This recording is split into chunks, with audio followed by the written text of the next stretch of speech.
Ser, kamu udah tentuin jurusan belum? Aku kayaknya pengen masuk FKH, tapi masih ragu. Aku juga masih bingung sih. Tapi kamu kenapa ragu masuk FKH? FKH kayaknya kerjanya cuma di klinik kan? Terus hanya merawat kucing sama Oh iya? anjing nggak sih? Bener sih. Tapi emang kamu nggak cari prospek kerjaan yang lebih lanjut? Belum. Kalian lagi ngomongin FKH ya? Iya kak. Ya, kami kebetulan mahasiswa FKH loh. Kita boleh join kan? Boleh kak. Oh iya, oke. Jadi kalau kalian bingung kenapa kok FKH itu di klinik-klinik aja, nah sebenarnya kalian tuh salah. FKH itu nggak cuma klinik aja, tapi klinik itu bahkan belum setengahnya menurutku. Iya bener banget, jadi kita bisa kerja di seperti kayak di bandara, pelabuhan, maupun di produksi pangan gitu loh.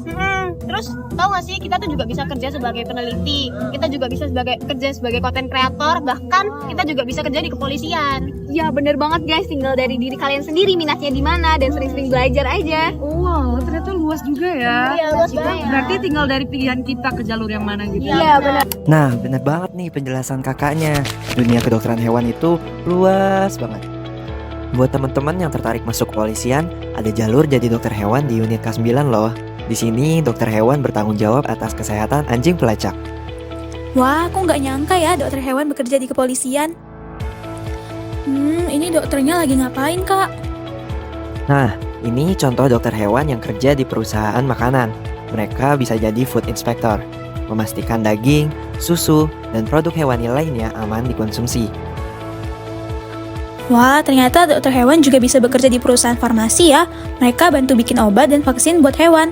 Bahkan kadang terlibat dalam riset.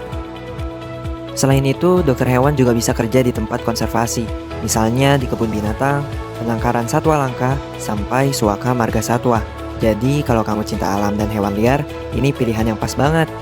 Zaman sekarang, banyak juga dokter hewan yang jadi content creator edukasi, influencer hewan, bahkan narasumber di media. Seru banget kan? Dokter hewan juga banyak loh yang memilih jalan jadi pengusaha, buka pet hotel, klinik, grooming, atau bahkan produk hewan sendiri. Jadi, dokter hewan bukan cuma soal nyuntik kucing, tapi soal menjaga kesehatan hewan, manusia, dan lingkungan. Ih, aku mau deh jadi dokter hewan sekaligus influencer edukasi. Nah, kebetulan banget nih. Kalau gitu, kamu ikutin aja kegiatan Vetox, peran influencer dalam edukasi kesehatan hewan yang diselenggarakan oleh IMAKAHI, Departemen PSDM X Infocom. Wah, kapan tuh, Kak? Jangan lupa hadir ya, Vetox tanggal 29 Juni 2025. Untuk informasi lebih lanjut, kamu bisa cek di postingan ini. Sampai jumpa di Vetox ya.